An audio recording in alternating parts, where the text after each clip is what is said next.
භාග්‍යතුන් වහන්සේ අපිට පුංචි අවසරයක් දෙනවා. මේ සේවනය නොකළ යුතු අය සේවනය කිරීම පිළිබඳව. ඒ වෙන කටයුත්තක් උදෙසා නෙමෙයි, මගේ යහපත උදෙසාත් නෙමෙයි, ඔවුන්ගේ යහපත උදෙසා ඔවුන්ට යමක් පැහැදිලි කරලා දීලා ඔවුන් නිවැරදි මාර්ගයට යොමු කර ගැනීම උදෙසා විතරක් සේවනය කරන්න අවසරයක් දෙනවා. අනුකම්පාව උදෙසා විතරක් සේවනය කරන්න අවසර දීලා තියෙනවා. එහෙම නැත්නම් බාලයා සේවනය කරන්න එපාම කියලාමයි දේශනා කරන්නේ. එහෙමනම් පින්නතුනි අද දේශනාව අපි පටන් ගන්න සූදානම් වෙන්නේ මේ කරුණු පිළිබඳව අට කතාවේ කොහොමද කාරණා පැහැදිලි කරලා තියෙන්නේ කියන කාරණාව ටිකක් සාකච්ඡා කරමු. එතන සඳහන් කරලා තියෙනවා මොන පුද්ගලයාද මහණෙනි සේවනය කළ යුත්තේ, භජනය කළ යුත්තේ, පෛරුපාසනය කළ යුත්තේ. සඳහන් කළා එක පුද්ගලයෙක් සමාන වෙයි. තමන්ට සමානයි. ඒ මොන වගේන්ද සමාන? සීලයෙන්, සමාධියෙන්, ප්‍රඥාවෙන්. එතකොට සේවනය කරන්න එපා කියලා කිව්වේ සීලයෙන්, සමාධියෙන්, ප්‍රඥාවෙන් තමන්ට සමාන නැති, තමන්ට වඩා පල්ලෙහි ඉන්න අය. සේවනය කරන්න අනුදැන වදාලා සීලයෙන්, සමාධියෙන්, ප්‍රඥාවෙන් තමන්ට සමාන අය. එතකොට මෙතන තමන්ට සමාන අය සේවනය කරන්න කියහම සීලයෙන් සමාන වෙන්න ඕනේ. කොයි වගේද? තමන් පන්සිල් ආරක්ෂා කරන කෙනෙක් නම්, තමන් සේවනය කරන කෙනත් පන්සිල් ආරක්ෂා කරන කෙනෙක්. තමන් අටසිල් ආරක්ෂා කරන කෙනෙක් නම්, තමන් ඇසුරු කරන කෙනත් අටසිල් ආරක්ෂා කරන කෙනෙක්. තමන් දසසිල් මත ඉන්නවා නම්, තමන් චතුපාරිශුද්ධ සීලය ආරක්ෂා කරනවා නම්, ඒ සමාන සීලයන් ආරක්ෂා කරන අය ඇසුරට සුදුසුයි. ආන් එහෙම අය අතර සීල කතාවක් ගොඩනැගෙනවා. දැන් බාල පුද්ගලයෙක් එක්ක ඇසුරට ගියහම සීල කතාවක් ගොඩනැගෙන්නේ නැහැ. මොකද පන්සිලුත් නැති, තිසරණත් නැති අය සිල් රැකීමේ ආනිසංස ගැන කවදාවත් කතා කරන්නේ නැහැ. ඒගොල්ලෝ කතා කරන්නේ මේ පංචකාම සෝය පිළිබඳව. අකුසල් රැස් කරන ක්‍රම පිළිබඳව. නමුත් සීලයෙන් සමාන අය එකතු වෙච්චාම කතා කරන්නේ හැම වෙලාවෙම සීල කතාවක්. ඔවුනොවුන්ට ඒ කතාව නිසා කිසි දුකක් නැහැ. නමුත් සිල් නැති කෙනෙක් එක්ක සිල් ගැන කතා කරන්න ගියහම ඒක දුක් කතාවක්. මොකද සිල් නැති කෙනා කවදාවත් කැමති නෑනේ සිල් ගැන කතා කරන්න. අපි ඒ ගැන කතාවට මුල පිරුවත් අර පුජ්‍යලයා ඒ මැද්දෙන් වෙන මොකක් හරි සාකච්ඡාවට ඇදලා ගන්නවා. එයින් පේන්නේ ඔහු මේ කතාවට කැමති නෑ කියන එකයි. නමුත් සීලවන්තයා සීලවන්ත කතාවකට හරි කැමතියි. ඒ නිසා ඔහුට සිල් ගුණ දියුණු කරන්න තව තව අවවාද අනුශාසනා කළත් ඔහු කවදාවත් ඒකට විරුද්ධ වෙන්නේ නැහැ. නමුත් පන්සිල් නැති කෙනෙකුට පන්සිල් ගන්න කිව්වොත් එයා කියන්නේ අපි අතින් ඉතින් පව් කරන්නේ නැත්තම් මොකටද පන්සිල් ගන්න කියලා. අපි එහෙම පවක් කරන්නේ නැත්තම් අමුතුවෙන් සමාදන් වෙන්න ඕනේද කියලා. ඒ වාගේ නොඑක් ප්‍රශ්න තමයි ඒගොල්ලෝ යොමු කරන්නේ. නමුත් සීලවන්තයෝ එහෙම නැහැ. හරි කැමති සිල් ගැන කතා කරනවට. එකඟ වෙනවා මේ හැම කතාවකටම. ඒ විතරක් නෙමෙයි සිල් රැකගන්න ඕනෙමයි කියලා කියහම කවදාවත් ඒකට විරුද්ධ වෙන්නේ නැහැ. ඒක කොහොමද කරන්නේ? නැත්නම් ඉහළ කෙනෙක් පන්සිල් වල ඉන්න කෙනෙකුට අටසිල් සමාදන් වෙන්න කිව්වොත් එයා ඒ ගැන තමයි යහන්නේ. විකාල භෝජනෙන් හරියටම වළකින්නේ කොහොමද? නච්ච ගීත වාදිත හරියටම ආරක්ෂා කරගන්න මං කොහොමද කටයුතු කරන්න ඕනේ? මෙහෙම කටයුතු කළුවොත් මං අදින් ඒ සීලේ බිඳෙනවද? මේ ප්‍රමාණයවත් එපාද? අන් ඒ වගේ දේවල් හාර අවුස්සමින් එයා මේ සීලය දියුණු වෙන ක්‍රම තමයි අහන්නේ. කතාවට හරි එකඟයි. ඒ කතාව තුළ අතරමඟ නැගිටලා යන්න හිතෙන්නේ නැහැ ඒ පුද්ගලයාට. මොකද ඒක සම්පූර්ණ කරගන්න ඕන නිසා. ඒ සීලයෙන් සමාන වෙන්න සිල් ගුණ පුරා ගන්න අවශ්‍ය වෙන නිසා. ඊළඟට පින්නතුනි මේ සමාධියෙන් සමාන වෙනකොට එතකොට කොහොමද අපි කතාවක් ගොඩනගා ගන්නෙ? එතකොට මේ වාගේ සමාධියක් මේ විදිහෙන් ලබන්න පුළුවන්ද? සමාධිය ගැන දෙන්නෙක් එකතු වෙලා කතාව. Tamanට තියෙන සමාධියෙන් ගැන සාමාන්‍යයෙන් ශාසනයේ තමන්ගේ දේවල් කියන්නේ නැහැ. නමුත් සමාධියෙන් සමානයිනේ. එතකොට මේ කතා කරනකොට අනික් කෙනා අහනවා කොහොමද ඒක දියුණු කරගන්නේ? මේ වාගේ සමාධියක් වඩන්න මේ වාගේ අරමුණක් හොඳයිද? මේ අරමුණ ඔස්සේම භාවනා කළොත් කටයුතු කළොත් මට මේ සමාධිය දියුණු වෙයිද? ඒ වාගේ සමාධිය දියුණු කෙරෙන කාරණාම තමයි සාකච්ඡා කරන්න උත්සාහ කරන්නේ. මෙච්චර පමණ කාලයක් මේ කාරණාව වඩහම ඇද්ද? මෙච්චර පමණ කාලයක් මේක දියුණු කරගත්තාම මට ඒකෙන් ලැබෙන ප්‍රයෝජනය මොකද්ද? ඒ වගේ කාරණා තමයි හැම වෙලාවෙම විමසන්නේ. එතකොට ප්‍රඥාවෙන් සමාන වෙච්චහම නැත්නම් අර සමාධියෙන් ඉන්න කෙනා ඊළඟට සමාධිය බින්දෙන හැටිත් අහනවා. මේ දේශනා කරන කියන මාර්ගයෙන් මම මෙතෙන්ට ගියොත් ඒක මගේ බින්දෙනව නම් කොහොමද බින්දෙන්නේ? කොයි වාගේ කටයුතු වලින්ද බින්දෙන්නේ? මොන වගේද මම යෙදෙන්න එපා?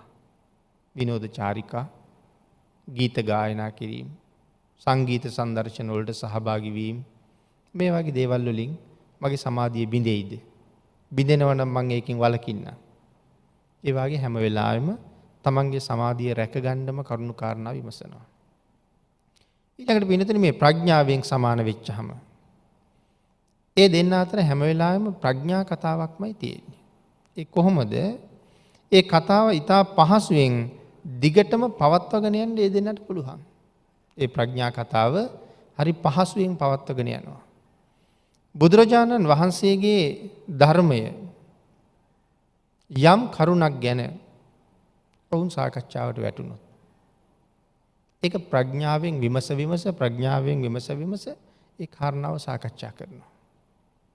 ඒක ක්‍රියාත්මක කරන්නේ කොහොමද කියන කාරණාව පිළිබඳව ඔවුන් අතර කවදාවත් සැකයක් නැහැ. මේ දේශනා කරලා තියෙන කරුණු අදට ප්‍රායෝගිකද? දැන් සමහර අය අහනවා එහෙම. බුදුදහමේ මෙහෙම දේශනා කරලා තියෙනවා තමයි. නමුත් මේවා අදට ප්‍රායෝගිකද කියලා කතා කරන අය ඉන්නවා. නමුත් මේ ප්‍රඥාවෙන් සමාන අය අතර එහෙම ප්‍රායෝගිකද කියන ප්‍රශ්නයක් ඇති වෙන්නේ නැහැ. මොකද ඒ අය දන්නවා භාග්‍යතුන් වහන්සේගේ ධර්මය හැම කාලෙටම ප්‍රායෝගිකයි කියලා. මොකද වෙනත් විද්‍යාවන්ගේ නම් වෙනත් දර්ශනයන්ගේ නම් එහෙම ප්‍රායෝගික නොවන බවක් තියෙනවා. සිද්ධාන්ත සහ ප්‍රායෝගික බව දෙකක් තියෙනවා. බුද්ධ ධර්මයේ එහෙම එකක් නැහැ. සිද්ධාන්ත නැහැ බුද්ධ ධර්මයේ. දේශනා කළා නම් යම් වචනයක් ඒක තුන් කාලෙටම ප්‍රායෝගිකයි. හේතුව තමයි යථා භූත ඥාණයෙන්මයි භාග්‍යතුන් වහන්සේ ඒක දේශනා කරලා තියෙන්නේ. ඇත්ත ඇති හැටියෙන්ම දැකලා තමන් වහන්සේ විසින්ම නිවැරදිවම අවබෝධ කරලා මේ ලෝකේ වෙන කිසිම පුජ්‍යලයකට එහි අල්ප මාත්‍රයක්වත් වෙනස් කරන්න බෑ. මනාව අවබෝධ කරලා මනාව දේශනා කරලා පනවලයි තියෙන්නේ. එහෙනම් තව කාටවත් වෙනස් කරන්න බෑ. අන්න ඒ නිසාම භාග්‍යතුන් වහන්සේ දේශනා කරපු ධර්මය ලෝකයට දානය කරන්න කිව්වෙත් ඒ විදිහටමයි. වෙනස් කරන්න බෑ කාටවත්. භාග්‍යතුන් වහන්සේ දේශනා කරපු ප්‍රමාණය ලෝක සත්වයාටත් දේශනා කරන්න ඕනේ. අපි හැමෝටම අවසර තියෙන්නේ එහෙමයි. තමන් අවබෝධ කරගත්ත දෙයක් දේශනා කරන්න බෑ. ඒක භාග්‍යතුන් වහන්සේ තහනම් කරනවා. දැන් සමහර කෙනෙක් නම් කතා කරනවා මේ ධර්ම දේශනාවක් කරනකොට ඉස්සරලා ධර්මයේ තමන් තේරුම් අරගෙන ඉස්සරලා තමන් අවබෝධ කරගෙන ඒ අවබෝධ කරගත්ත දේ ලෝකයට දේශනා කරන්න ඕනේ කියලා. ඉතින් එහෙම තව කෙනෙක් සසරින් මුදවන්න පුළුවන් නම් මේ සසර ගමන මීට වඩා පහසුයි. අපිට අවබෝධ කරගත්ත දේෙන් කෙනෙක් මුදවන්න පුළුවන් නම්. වෙනතනේ එහෙම බෑ. මේ සසරින් මිදෙන හැටි දන්නේ භාග්‍යතුන් වහන්සේ විතරයි. ඒක ਸਰවඥතා ඥානයේ ඊට ස්වල්ප වූ කොටසක් විතරයි. මේ ලෝකේ කොච්චර මිනිස්සු ජීවත් වෙනවද? අනන්ත සක්වල අනන්ත ජීවීන්. ආන්ගේ සියලු දෙනාම පිරිනිවන් පාන්නේ කවද්ද කියන කාරණාව භාග්‍යතුන් වහන්සේ විතරයි දන්නේ. බණ අහන ඔබත් දේශනා කරන මමත් පිරිනිවන් පාන දවස බුදු පියාණන් වහන්සේ හරියටම දන්නවා. ඒ කොයි කාලෙද? තව මහා කල්ප කීයකින්ද? මොන බුද්ධ ශාසනයේද? මොන කාරණාව අවබෝධ කරලාද? ඒ සියල්ලම භාග්‍යතුන් වහන්සේ දන්නවා. ගිහියෙක් හැටියට පිරිනිවන් පායිද? පැවිදි වෙලා පිරිනිවන් පායිද? ඒ කාලෙට වයස කොච්චරද? ඒ සියල්ලම භාග්‍යතුන් වහන්සේ දන්නවා. ඒ අනන්ත සක්වල අනන්ත ජීවීන් කියලා කියහම මිනිස්සු ගැන විතරද? දෙවියෝ, බ්‍රහ්මයෝ, අවීචියේ පටන් නිරේවල් වල ඉන්න නිරිසත්තු, වැසිකිලි වලේ පණු වගේ ඉඳලා අසූචි ගොඩේ ඉන්න ඉහෙන මැස්සගේ ඉඳලා කෝඳුරු වගේ මදුරු වගේ ඉඳලා ඒ හැම සතෙක්ම නිවන් දකින්නේ කවද්ද කියන කාරණාව දන්නවා. හැබැයි ඒ හැමෝටම කවදා හරි දවසක පිරිනිවන් පාන්න භාග්‍යතුන් වහන්සේගේ ධර්මයේ නිසා විතරමයි පුළුවන් වෙන්නේ.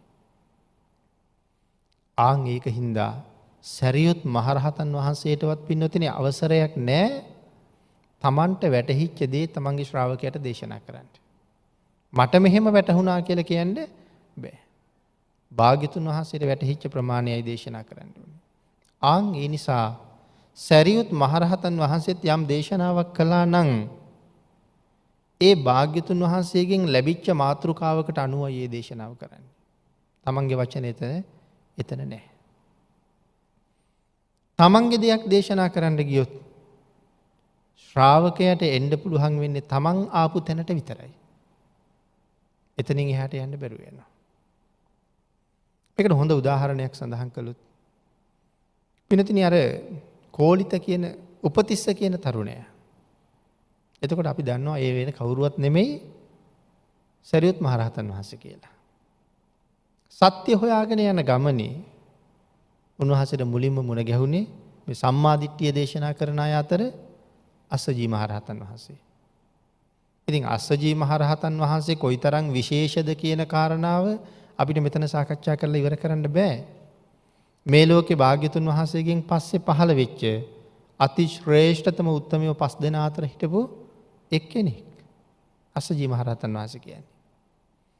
එතකොට භාග්‍යතුන් වහන්සේ අවබෝධ කරගත්ත ධර්මය ලෝකයට දානය කරන්න මුලින්ම පිටත් කරලා හැරපු අති උතුම් පුද්ගලයෝ 60 දෙනා අතර හිටපු එක්කෙනෙක් අස්සජී මහරහතන් වහන්සේ කියලා කියන්නේ. නමුත් කොයි තරම් නිහතමානීද? එහෙමනම් උපතිස්ස කියන තරුණ පුද්ගලයාට ඉස්සරලම හම්බ වෙන්නේ උන්වහන්සේ. හම්බෙලා කරුණු කාරණා විමසුවාම කොයි තරම්නම් නිහතමානීද? සඳහන් කළේ මේ ධර්මයෙන් මම දන්නේ ඊටාම චුට්ටයි කියලා. එතකොට අපි හිතුවොත් කවුද එහෙම මේ කියන්නේ කියලා? මේ ලෝකයේ අති උතුම්ම 60 දෙනා අතර ඉන්න එක්කෙනෙක් තමයි කියන්නේ මේ ධර්මයෙන් මම දකින්නේ බොහොම චුට්ටයි. පින්නතුනේ හරියටම භාග්‍යතුන් වහන්සේගේ ධර්මයේ දේශනා කළොත් ශ්‍රාවකයා බොහෝ වෙලාවට දේශකයා පහු කරලා ඉස්සරහට යනවා. ඒක හොද්දට පැහැදිලි වෙන තැනක් මෙතන. උපතිස්ස කියන තරුණ උතුමන් ඇවටිලි කළා. අනේ ස්වාමීනි ටිකක් උනාට කමක් නැහැ. ඔබ වහන්සේ දන්න ටික මට කියලා දෙන්න. යේ ධම්මා හේතුප්පබවා තේසං හේතුං තථාගතෝ ආහ. මේ පද දෙක කියනකොට අති උතුම් සෝවාන් ආර්ය මාර්ගඵලයේ ලබා ගත්තා. මොනතරම් ප්‍රඥාවන්තද? මහා ප්‍රඥාවන්තයින් අතර අගතනතුර හම්බ වෙන්නේ.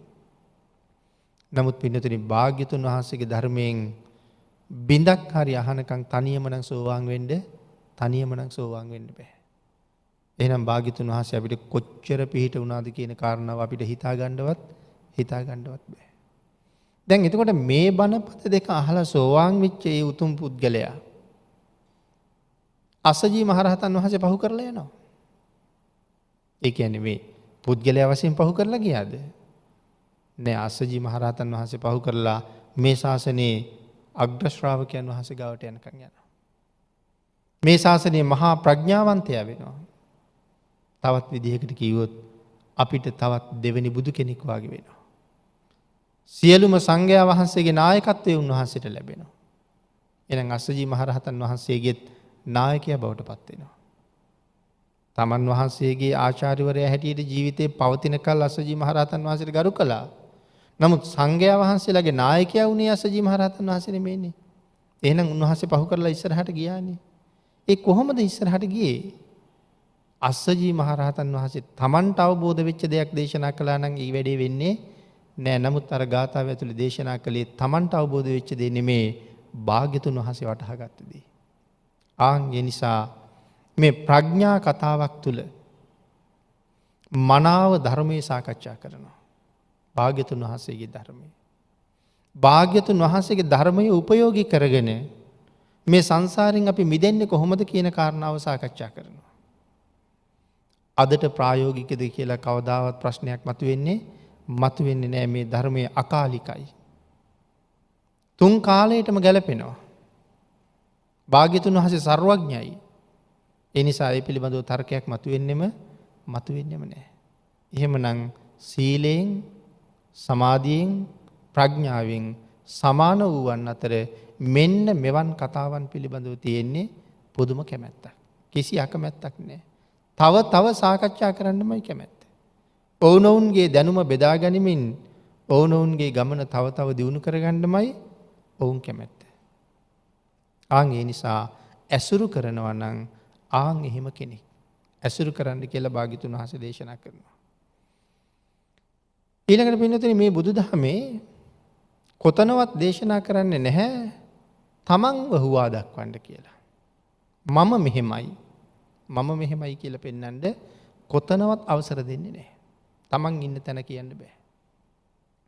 අපේ ශාසනයේ මහරහතන් වහන්සේ ළඟත් උතුම් ප්‍රාර්ථනා දෙකක් තියෙන බව මහා සමය සූත්‍ර දේශනාව ආරම්භ වෙන තැනම පැහැදිලි කළා.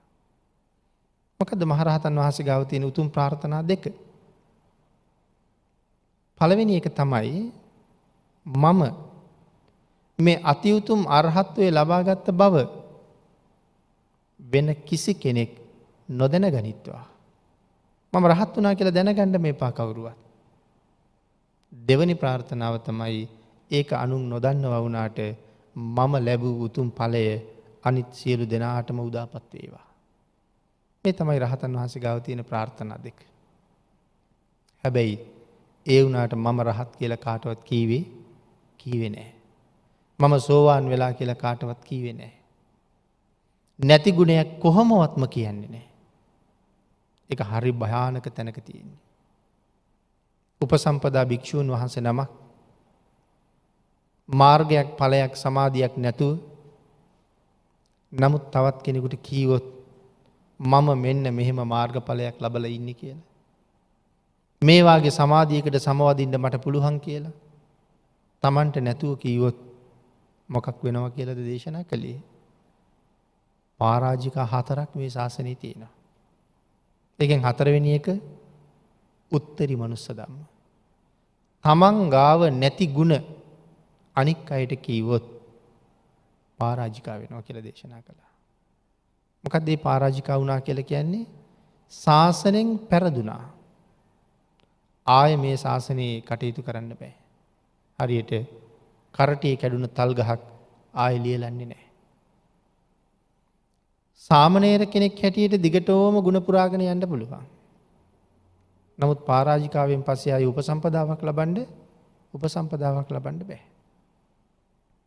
ඒ තරම් ගැඹුරු තැනක භාග්‍යතුන් වහන්සේ තියලා තියෙන්නේ ඇයි? තමන් ගාව නැති ಗುಣ අනුන්ට කවදාවත් කියන්න එපා කියපු නිසා. ඒ විතරක් නෙමෙයි පින්නතුනේ මේ සූත්‍රයේ සඳහන් කරනවා මේක ශික්ෂාපදයක් මේ වෙනුවෙන් භාග්‍යතුන් වහන්සේ පනවනවා. පාචිත්‍ය පාළියේ 74 වෙනි පිටුවේ මේ ශික්ෂාපදේ සඳහන් කරලා තියෙන්නේ භූතාරෝචන ශික්ෂාපදේ කියලා. ඒ කියන්නේ තමන් ගාව නැති ಗುಣ කියන්න එපා. ඇති ಗುಣ කියන්නත් එපා. නැති ಗುಣ කිව්වොත් පරදිනවා. පරාජිකා වෙනවා. ඇති ಗುಣ කිව්වොත් ඒත් ඇවතකට ලක් වෙනවා. එහෙමම දේශනා කළා. එහෙනම් නැති ಗುಣ කියන්නත් බෑ. ඇති ගුණ කියන්නත් බෑ. උතුමන් වහන්සේලා කවදාවත් සිල් කඩාගන්නේ නැහැ.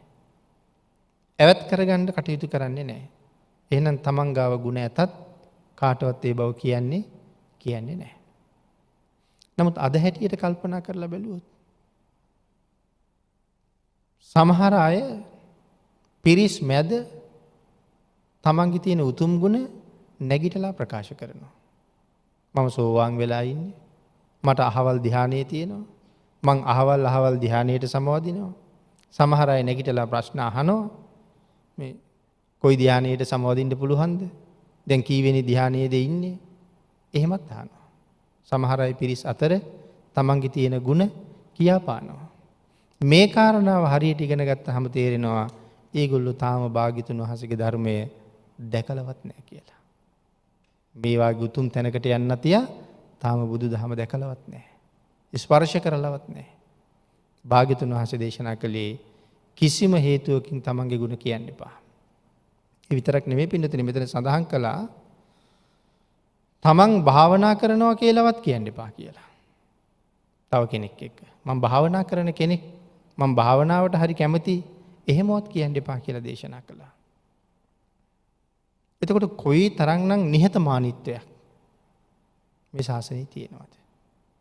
කෙනෙක් ඇහුවොත් තව කෙනෙක්ගෙන් අහනවා ඔයගොල්ලෝ භාවනා කරනවද? දවසකට කොච්චර වෙලා භාවනා කරනවද? මොන භාවනාවද කරන්නේ? දැන් කොච්චර කාලයක්ද? දැන් මොන වාගේ තැනකට ඇවිල්ලා ඉන්නවද කියලා ඇහුවොත් අපෙන් කෙනෙක් උත්තර දෙන්න තියෙන්නේ මේ ශාසනයේ තමන් ගැන කියන්න එපා කියලායි කියලා තියෙන කියලා තමයි කියන්නේ. එහෙම නැතුව මම මෙච්චරක් භාවනා කරනවා මෙච්චර කාලයක් කරනවා මම භාවනාවට හරි කැමතියි. එහෙම කියලාවත් සාකච්ඡා කරන්න එපා කියලාමයි දේශනා කරලා තියෙන්නේ. ඉතින් කෙනෙක් එහෙම කියනවා නම් කරනවා නම් තාම ඔහු මේ ශාසනයේ නෑ කියන එක තමයි තේරුම් ගන්න තියෙන්නේ මේ ශික්ෂාපදත් එක්ක. ටිකක් ගැඹුරට සාකච්ඡා කරන්න තියෙන කාරණාවක්. නමුත් පින්නතනි බුදුරජාණන් වහන්සේ අපට අවසරයක් දීලා තියෙන්නේ භාග්‍යවතුන් වහන්සේගේ ධර්මය අනුන්ට දේශනා කරන්න කියලා මිසක් Tamanට වැටහිච්ච දේ කියන්න එපා කියලා. ආන් ඒ නිසා විස්තර වශයෙන් තියෙන විදිහටම දේශනා කරන්න ඕනේ. විස්තර වශයෙන් තියෙන විදිහටමයි. මොකවත් අඩු කරන්නත් බෑ. මොකවත් එකතු කරන්නත් බෑ.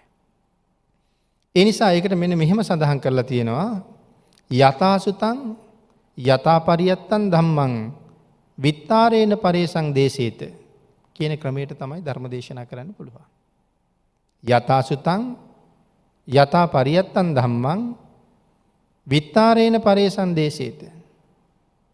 යතාසුතං කියලා කිව්වේ යම් විදිහකින් අහලා තියෙනවා නම් අපි ධර්මය යම් විදිහකින් අහලා තියෙනවා නම් පරම්පරා අනුව අපි අහලා තියෙනවා. පරම්පරා අනුව කියලා කියන්නේ මේ එකම ධර්ම කාරණාව අතීතයේ ඉඳලම වෙනස් නොවි එකම විදිහට පැවතීගෙන එනවා. අකුරක් කැලපිල්ලක්වත් වෙනස් නැහැ. මොකද අතීතයේ ඉඳලා මේ ධර්මය අපිට ලැබිලා තියෙන්නේ එහෙමනේ. ලංකාවට එක අවස්ථාවක නියගයක් ආපු වෙලාවේ සක්‍ර දේවේන්ද්‍රයන් වහන්සේ නැවක් හදාගෙන ඇවිල්ලා. භික්ෂුන් වහන්සේලාට කියනවා ලංකාවෙන් පිට වෙන්න කියලා. මොකද උන්වහන්සේලා ගාව තමයි මේ ධර්මයේ තියෙන්නේ.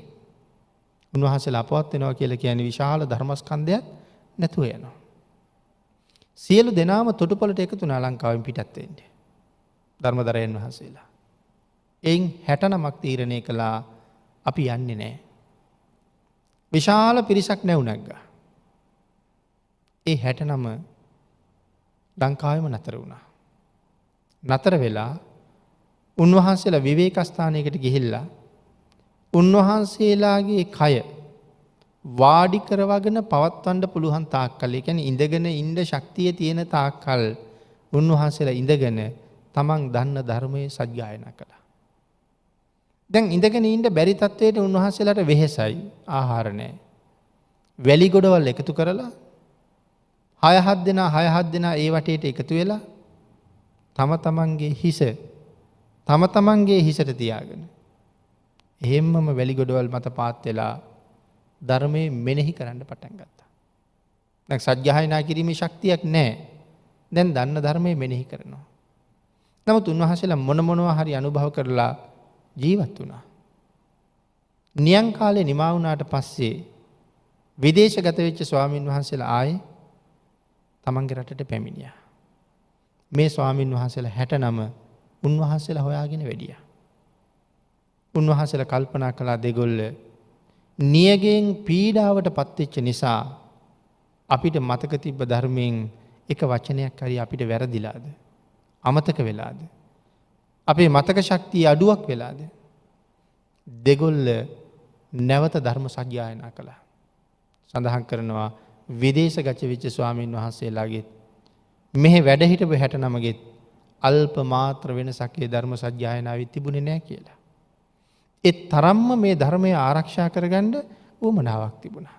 ආන් එහෙනම් පරම්පරා අනුව පැවතීගෙන ආපු ධර්මයයි යථාසුතං මනාව ශ්‍රවණය කරලා අවබෝධ කරගන්න කියලා දේශනා කළේ. භාග්‍යතුන් වහන්සේ යම් විදිහකට දේශනා කරලා තියෙනවා නම් අන්න ඒ ධර්මය තමයි මේ ඉගෙන ගන්න කියලා දේශනා කරන්නේ. ඊළඟට පින්නතුනි යථා පරියත්තං රහතන් වහන්සේලා විසින් මුඛ පරම්පරාවෙන් ආරක්ෂා කරගෙන ආපු ධර්මය. මනාව ශ්‍රවණය කරලා ඉගෙන ගත්ත ධර්මය යථා පරියත්තං භාග්‍යතුන් වහන්සේ දේශනා කරපු විදිහටම රහතන් වහන්සේලා විසින් මුඛ පරම්පරාවෙන් ආරක්ෂා කරගෙන ආපු ධර්මය. විත්තාරේන පරේසං දේශේත. විස්තර වශයෙන් දේශනා කරන්න අවසරයක් දීලා තියෙනවා. ඒකයි මෙතන විත්තාරේන පරේසං දේශේත. විස්තර වශයෙන් දේශනා කරන්න අවසරයක් දීලා තියෙනවා. ආන්ගේ අවසරය නිසා තමයි මේ විදිහට උදාහරණ ගෙනහැර දක්වමින් ධර්මයට අනුකූලව හානි වෙන විදිහට නෙමෙයි ධර්මයට හානියක් නොවෙන්න උදාහරණ එකතු කරන්න පුළුවන් ශ්‍රාවකයාගේ අවබෝධයේ පහසුව උදෙසා. එහෙනම් විස්තර කරන්න අවසර දීලා තියෙන ප්‍රමාණයෙන් එහාට යන්න බෑ. ඒ නිසා දේශනා කළා විස්තර වශයෙන් දේශනා කරන්න අවසරයක් දීලා තියෙනවා. ධර්මයේ වෙනස් කරන්න නම් කොහොමවත් අවසර දීලා නැහැ.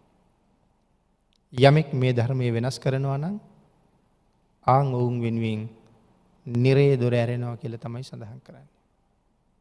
ඒකේ තරම්ම භයානකයි. යමෙක් Tamanට හිතෙන දේ කියනවා නම් ඒක පින්නතුනි බුදුරජාණන් වහන්සේගේ පාරමිතාව නිෂ්ඵල කරන්න දරන වීරියක් හැටියට සඳහන් කරනවා. ඇයි මේ පාරමිතා පිරුවේ මොකටද මෙච්චර කල්? ලෝක සත්‍යයට ඈතර වෙන්න ධර්මයේ දේශනා කරන්නේ. ඒක අපි අවබෝධ කරගෙන අපිට පුළුවන් විදිහට වෙනස් කරන්න නෙමෙයි. යමෙක් එහෙම කරනවා නම් පාරමිතාව නිෂ්ඵල කරන්න දරන වෑයමක්. ඒ විතරක් නෙමෙයි පින්නතුනි. ඒක හරියට භාග්‍යතුන් වහන්සේගේ ශරීරයේ ලේ ධාතුව හෙලෙව්වට වඩා භයානක වැඩක් කියලායි දේශනා කරන්නේ. බණපදයක් වෙනස් කරනවා කියන එක. එහෙනම් කොහොම ගැඹුරින් මේක පනවලා තියෙනවද? මනුස්සයෙකුට නෙමෙයි දෙවියෙකුට බ්‍රහ්මයෙකුට මාරයෙකුටවත් ඒක වෙනස් කරන්න බෑ. මෙන්න මෙතන අඩුවක් තියෙනවා මෙතෙන්ට මේ ටිකත් එකතු වුණා නම් සම්පූර්ණයි කියලා මේ ලෝකෙ කිසි කෙනෙකුට තර්ක කරන්න ඉඩ තියලා නැහැ. ආන් එවන් වූ ධර්ම රත්නය භාග්‍යතුන් වහන්සේගේ අවසර පරිදි විතරක් විස්තර කරලා දේශනා කරන්න ඉඩ තියෙනවා.